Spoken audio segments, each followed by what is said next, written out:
Hello everyone. Today I got big news for you guys. Kevin O'Leary from Shark Tank is lying to you guys about Bitcoin. Let me explain. So in this video I'm about to show you guys, he talks about like he doesn't know about what's Bitcoin and all like why this currency, right? But then if you look back in 2013, this will tell you all the answers, what's happening with smart money. But let's first start playing by this video right here. Asset and demand increases. Mr. Wonderful thinks it's worthless. Well, I called it garbage this morning. Want to explore the idea. Yeah, I did say that. I want to explore the idea that there's nothing here except raw speculation. No different than when I go to Las Vegas and put my money on black or red on a roulette wheel, because where is the intrinsic value inherent in deploying real capital? Let's talk real money here. And putting it into Bitcoin as a storage of value. I get gold.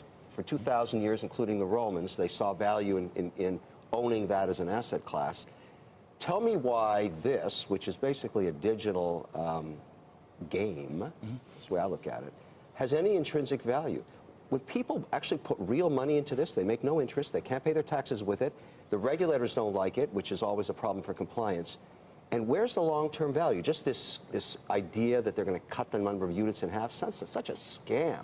Like, that's just totally BS. So I would say two things. One is it's disruptive technology. So if you look at it from a technology standpoint. But that also has an odor of BS to it. Look, everything that's new seems different, right, in the beginning. And I think what you've got to realize is with Bitcoin specifically, money is a belief system. So the US dollar, the only reason why you and I use it is because we believe it has value. So if I give you a dollar, you give me a good or service in exchange. Right. We believe that it has value.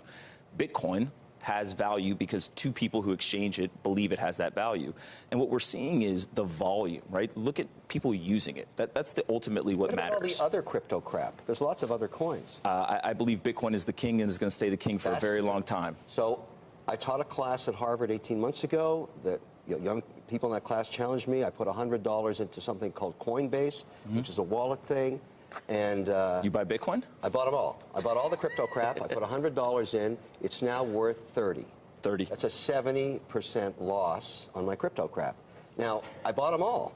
I think that really sucks. And I think people should understand today that the hot digital is Bitcoin. Tomorrow it could be whatever, right? Again, I think that Bitcoin, the reason why Bitcoin is getting so much attention, it's the best performing asset in the last decade. Right, it's drastically outperformed S&P, every other kind of financial asset that's out there. And the second thing is the institutions are coming in because Bitcoin is actually a better store of value. It's more transparent and more. You know, look, I love your optimistic view of it. You haven't changed my mind at all. It's still garbage, and I'm not going to take real money and put it into this thing. It's never going to happen. I mean, imagine real money, taking real dollars that I'm making.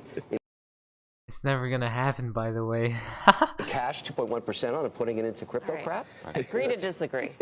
Absolutely. Okay, so there you have it. Come on! Smart money is not that dumb, people. Come on. Now, let's watch about 2013 when he we'll see in the video what he says now. Number, what's going on with this like huge rise from $20 way up into the hundreds and then a precipitous fall yesterday? Well, let's remember that until yesterday, most people around the world never heard of Bitcoin. Bitcoin, for those who don't know it, is basically virtual currency, the same that you'd get for blasting aliens in a video game, except now traded globally. You can buy Bitcoins with virtually any currency on Earth and convert back into any currency or buy goods and services with it. Well, we talked about the story. What really got us talking about Bitcoin was the guy in Edmonton who was selling his house for the first time, wanted 400,000 in Bitcoins. So I think the best way to look at this is a proxy for the mistrust individuals have of central bankers. If you're willing to take Bitcoin as a currency, a virtual Barbie currency to me, it has no basis, no central banker, no hard asset behind it. But if you don't trust any other currency, this is where you go. So it's essentially what's happening here, Heather. People all around the world are saying, I've had it with my central banker. I don't trust politicians anymore. I'm going to trade with this currency with my computer and my cell phone. Well, they did that. The reason the Bitcoin shot up was after Cyprus, when they thought the government was going to get the hands on the money in the banks. So people turned to Bitcoins to keep them protected. So I ignore everything till it gets to $1 billion of market cap. Okay. That happened recently with Bitcoin, well over $1 billion in value. So it's here to stay. When you've accumulated a virtual worth of $1 billion and people are willing to trade it and actually buy things with it, turn it back into hard assets, and here's the key, Heather, owners of hard assets are willing to take Bitcoin.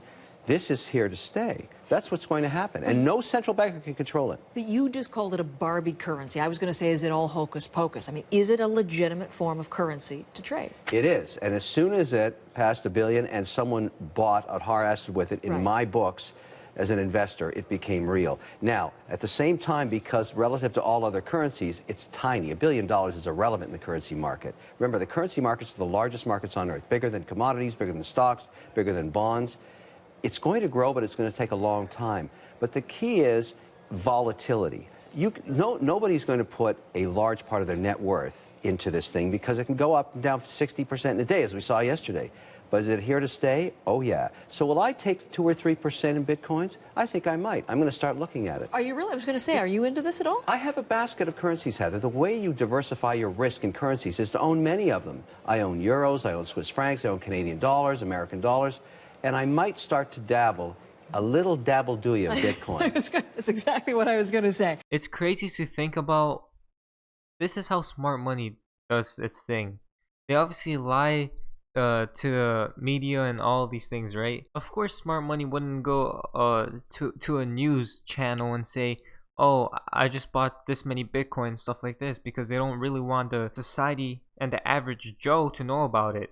So the thing is, you guys gotta be aware on how. Don't listen to what smart money says, but look at what they do instead. You see, right here, he was lying about like, oh, this is scarcity or whatever. But then back here, he was talking about, oh, he might invest 2 to 3% of his portfolio in Bitcoin. So these guys have to watch out. And he did say that it's here for the long term, you know. So that's Kevin O'Leary for you, one of the major funds in the industry. And hopefully you guys enjoyed this video. So watch out about smart money. Don't listen to what they say, but what they do instead, people. I'll see you guys in my next video. Have a good day.